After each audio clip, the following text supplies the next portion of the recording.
Hello everyone and welcome to another edition of Sector 5. I am your host, as always, Cody the Hangman Heinzman.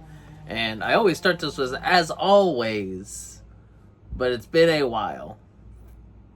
I am slacking a little bit on things, but I am here because it is Summerslam.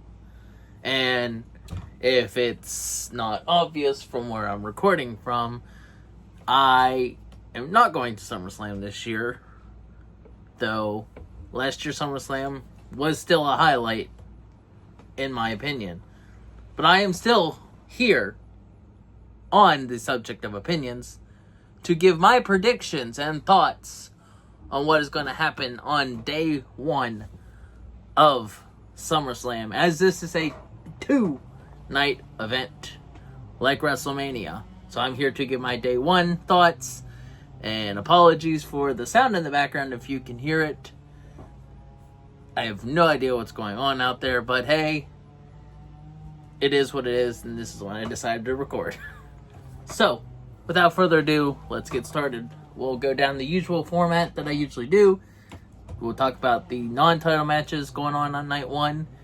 Going into title matches, the first match I have wrote down, or typed down in this particular instance, Sami Zayn versus Karrion Kross.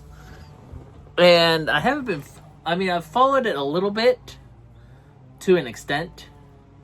I think Karrion Kross gets this win over Sami Zayn this time. I know lately I think he's been getting the win over him, so it probably puts the ball more in Sami Zayn's favor. But I'm going to give it to Karrion Kross, given that Sami Zayn defeated him at Saturday Night Main Event, I believe, is when that match took place.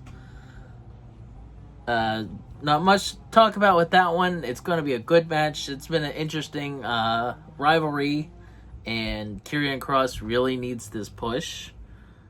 I believe that he is hopefully going to go somewhere soon after all of this, but at least he is getting something right now.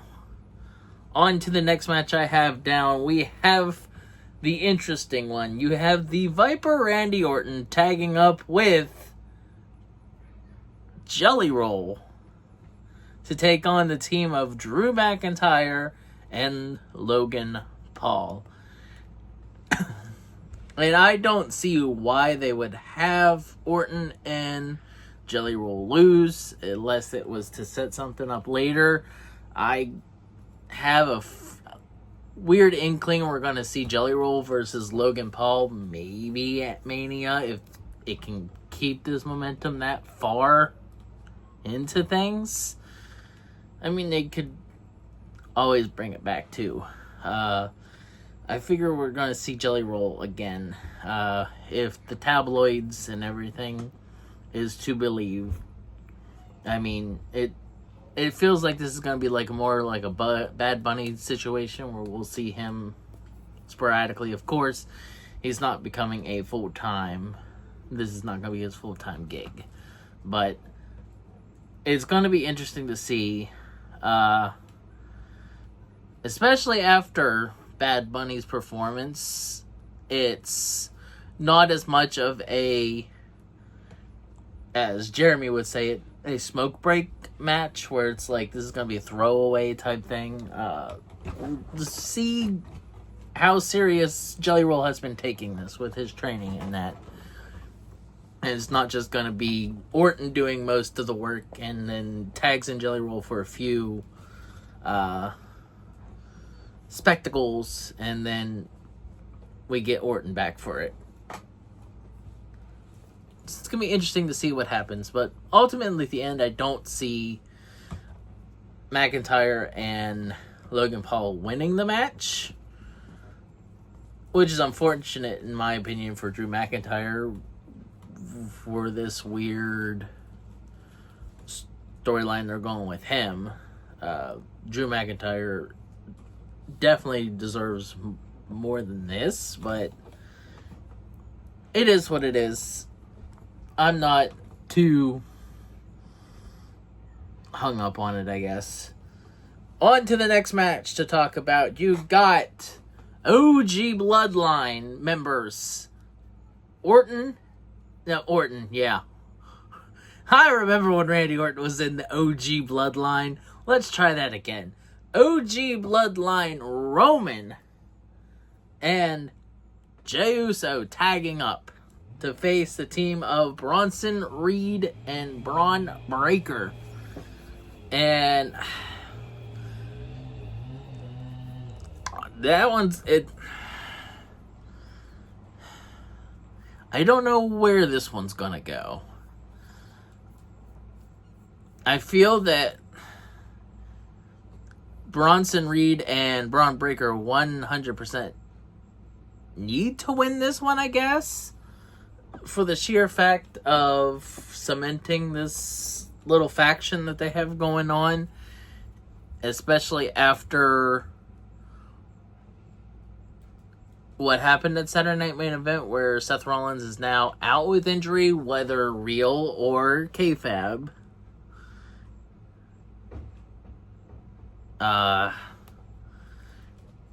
They definitely need to win this and could win this. I'm not putting it against them, but it's hard to bet against Roman Reigns and Jey Uso. They've come up on top several times. Unless some kind of miscommunication happens, at this point, there's really no egos anymore with that team like it was looking, where it's like, Roman could turn on Jey, or Jey will turn on Roman. This is strictly business at this point. So ultimately, end of the day, I think we're going to see Roman and Jey Uso win that match. But if Bronson Reed and Bron Breakker do pick up the win, that is setting up something huge going down the road, I would assume. That could at least put them in contendership maybe for tag titles or something down the road. But speaking of tag titles, I seem to have set myself up a unexpected segue into the next matchup. The women's tag team titles up for grabs. Raquel Rodriguez and Roxanne Perez defend the women's tag titles against Charlotte Flair and Alexa Bliss. And I honestly think that Charlotte Flair and Alexa Bliss are going to walk out with those titles. Could Roxanne Perez and Raquel Rodriguez retain? Sure. But I don't know. This storyline with Charlotte and Alexa is just too compelling in my mind for them to not give them the tag titles. On to the next match, we got Tiffany Stratton defending her WWE Women's title against Jade Cargill. And honestly, I think we're going to see the end of Tiffy time. And sadly, I feel her title reign, if it does come to an end, was not up to the hype that everyone wanted. It seemed to fall flat. I mean, end of the day, she can call herself the champ and say that she is at least a one-time WWE Women's Champion. So that, ultimately, that's all that matters. But here in a few hours, as I'm recording this almost at 5 o'clock, so in about an hour, depending on when it falls on the card, we are most likely going to have a new WWE Women's Champion in Jade Cargill. Another thought with that is, I'm not 100% sure on this, so don't quote me on this. I'm pretty sure the next PLE after this one is Crown Jewels. And I'm pretty sure, like last year, the WWE and World Heavyweight Champion of both the women's and men's division face off against each other. And if what I think happens in the World Women's Tag Match, try that again, Women's World Heavyweight Triple Threat Match tomorrow night happens, then I definitely think Jade Cargill is going to face the winner of that Women's World Championship match. Trying to be vague on what I'm saying.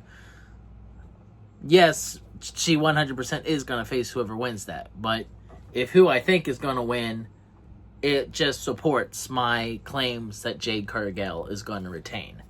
That's a better way of wording that. Finally, on the subject of World Heavyweight Championships, we have Gunther facing off against the best in the world, the voice of the voiceless, CM Punk, for said World Heavyweight Championship. Gunther defending against Punk. And I kind of see Punk walking out with it at the same time. Thinking about Crown Jewels around the corner, maybe Gunther does retain. This one's kind of a coin flip in my mind. Do we give Punk... I definitely want to see Punk hold a title one more time. But do we pull that trigger right now? After Monday night's promo, I kind of want Punk to win it. But going back to the elephant in the room, Mr. Money in the Bank, the injured Seth Rollins. There's a lot of speculation. And I try to base my opinions and my predictions outside of this speculation and that. If Seth Rollins was not injured, like, even if this is a kayfabe, I can't say that word for some reason. If the injury is just for show, I could see him cashing in. And even if this injury was not ever put into play in the storyline, if Seth Rollins was not in an injury storyline, I could see him cashing in. But there's a part of me that thinks the injury could be real and thinks it's wrong for kind of the same reasons. If you look into what CM Punk was saying on that last promo before SummerSlam, where he looked at Gunther and said, I need to be world champion. Seth Rollins was having that same narrative. Paul Heyman came out and told Jey Uso, you want to be world champion. But Seth Rollins needs to be champion. So, given the fact that they have now put that storyline onto Punk, does that mean that they are scrambling to continue that narrative but putting Punk in Rollins' spot? Or are they seeding that, look into this dialogue, and who else have we said needs to be? And that is Seth Rollins. So, do we see a cash-in potentially today? That all comes down to how real, and if it's not scripted, this injury is with Seth Rollins.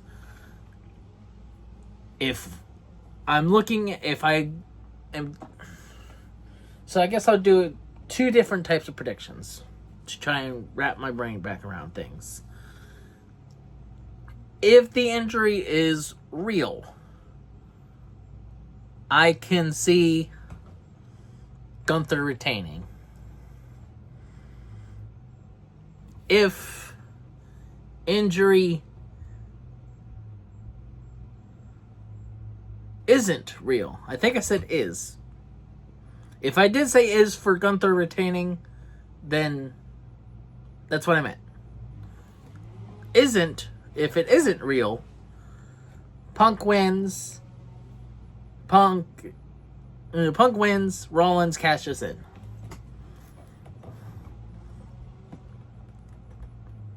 And there is a small chance on the is side that if it is real, Punk does win, and then somewhere down the line, Rollins cashes in. But on another hand, I only have two. But on another hand,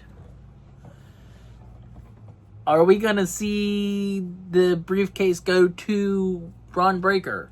Because they are going down that narrative of he's the leader now. So it's interesting to see what's going to happen. And on the same side of the coin, it's interesting to have seen what could have happened if said injury, if it is real, didn't happen. So that's the one thing with wrestling. It's interesting to think of, what could have, what would this have been if X thing didn't happen? Kind of like how we're going to talk tomorrow, which I maybe should save this thought for tomorrow, but we'll dabble into it a little bit. The John Cena Cody Rhodes situation, John Cena going heel. There's an interesting thing there that I would like to explore, the what ifs, But that's how things is. Kind of got to look at things the way they currently are. Flip of the coin. I know I'm thinking Gunther's going to walk out, but I'm going to change it. I'm saying Punk. Punk's going to walk out champion. I don't know why I feel so strongly about it, but maybe it's just my hope. So, this has been my SummerSlam Night 1 predictions. I hope you all enjoyed. And as always, I'm Cody the Hangman Heinzman. And that's just how it is.